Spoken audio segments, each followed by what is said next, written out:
At that time the world-honored one arose serenely from Samadhi and told Shariputra, "The wisdom of all the Buddhas is extremely profound and unlimited. The gateway to this wisdom is difficult to understand and difficult to enter. It cannot be known by any of the sound hearers or Pratyeka Buddhas. What is the reason? The Buddhas have, in the past, drawn near to countless hundreds of thousands of tens of thousands of millions of Buddhas, exhaustively practicing the unlimited dharmas of the way of those Buddhas. They are forging ahead with courage and vigor, and their names are known everywhere. They have accomplished the most profound dharma, one which has never been before, and speak of it according to what is appropriate, but its purport is difficult to understand. Shariputra, from the time I realized Buddhahood, I have, by means of various causes and conditions and various analogies, extensively proclaimed the verbal teaching.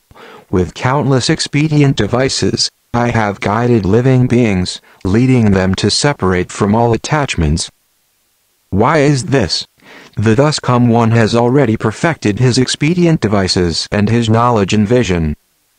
Shariputra, the knowledge and vision of the thus come one is vast, great, profound, and far-reaching.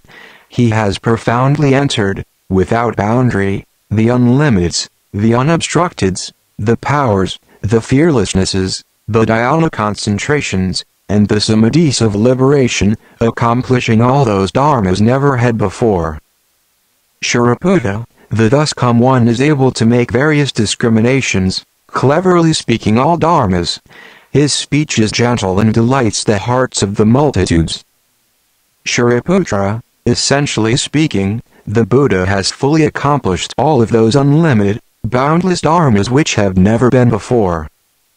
Stop. Shariputra, there is no need to speak further. Why is this?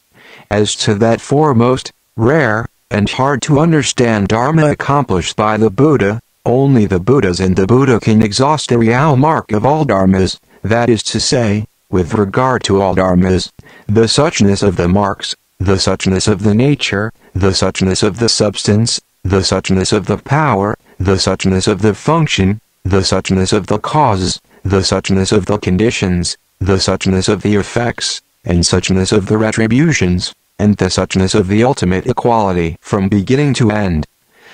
At that time, the world-honored one, wishing to restate this meaning, spoke verses saying, "Illimitable are the heroes of the world.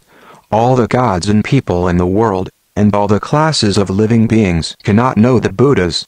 The Buddha's powers, fearlessnesses, liberations and samadhis, and other dharmas of the Buddhas can be fathomed by no one.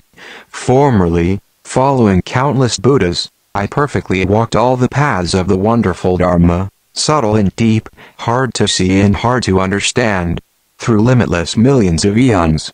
I walked down all these paths. In the Bodhimanda, I realized the fruit, and have fully known and seen it all. The great effect and retribution, the various natures, marks, and meanings, are such that I and the 10 direction Buddhas alone can understand these matters. This dharma can't be demonstrated, the mark of language being still and extinct. Of all the kinds of living beings none there is who can understand it, except the host of bodhisattvas, firm in the power of faith. The host of the Buddha's disciples who have made offerings to the Buddhas and who have exhausted all outflows, and dwell in their final bodies. The strength of people such as these also proves inadequate.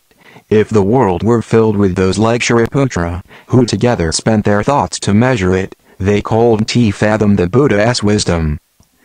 Truly, suppose the 10 directions were filled with those like Shariputra, and that the remaining disciples filled all the lands in the 10 directions, and that together they spent their thoughts to measure it, they also could not know it.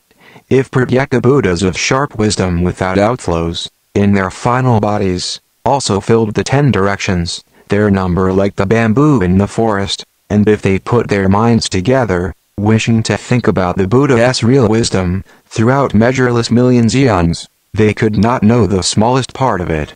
Suppose newly resolved bodhisattvas, who've made offerings to countless Buddhas, who understand the principle and the purport, and are well able to speak the Dharma, whose numbers are like rice, hemp, bamboo, and reeds, filled the 10 direction lands, and suppose with one mind and with wondrous wisdom, they were all together to think it over, throughout eons like the Ganges sands, even they cold tea know the Buddha's wisdom.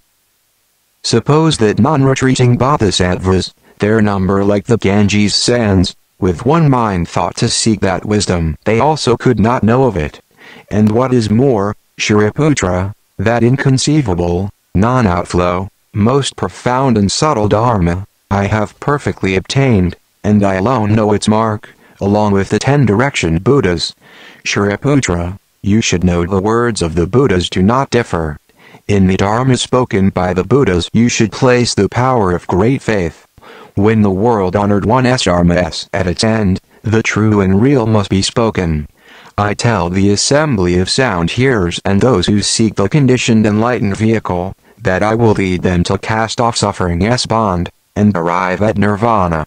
The Buddha uses the power of expedience, demonstrating the teaching of 3 vehicles, so that living beings, attached in many places, may be guided to escape. At that time in the assembly there were sound hearers, arhats without flows extinguished, Ajnanakaundani and others, 1,200 persons, as well as bhikshus, bhikshunis, upasakas, and upasikas who had brought forth a resolve to become sound hearers and pratyeka Buddhas. They all had the following thought. Why, now, does the world-honored one repeatedly praise the expedient devices saying, the Dharma obtained by the Buddha is so extremely profound and difficult to understand, and the purport of his speech is so difficult to know, that none of the sound hearers or pratyeka Buddhas can grasp it. The Buddha has spoken of but one principle of liberation, and we have already obtained this Dharma and arrived at nirvana. Now, we do not understand his intention. At that time Shariputra, knowing the doubts in the minds of the fourfold assembly, and himself not yet fully understanding, addressed the Buddha saying, for what reason has the world-honored one repeatedly praised the 4 most expedient devices of the Buddhas and the extremely profound and wonderful Dharma which is difficult to understand? From the past onwards I have never heard the Buddha speak in such a way. Presently, the fourfold assembly all has doubts. I only pray that the world-honored one will expound upon this subject. Why has the world-honored one repeatedly praised the Dharma which is extremely profound, subtle, and hard to understand? At that time, Shariputra, wishing to restate this meaning, spoke verses saying, O, son of wisdom, great honored sage, long have you waited to speak this Dharma. Speaking of your attainments of such powers, fearlessnesses, and samadhis, dhyana samadhis and liberations, and other inconceivable dharmas. Concerning the Dharma attained in the Bodhimanda, no one is able to raise a question. I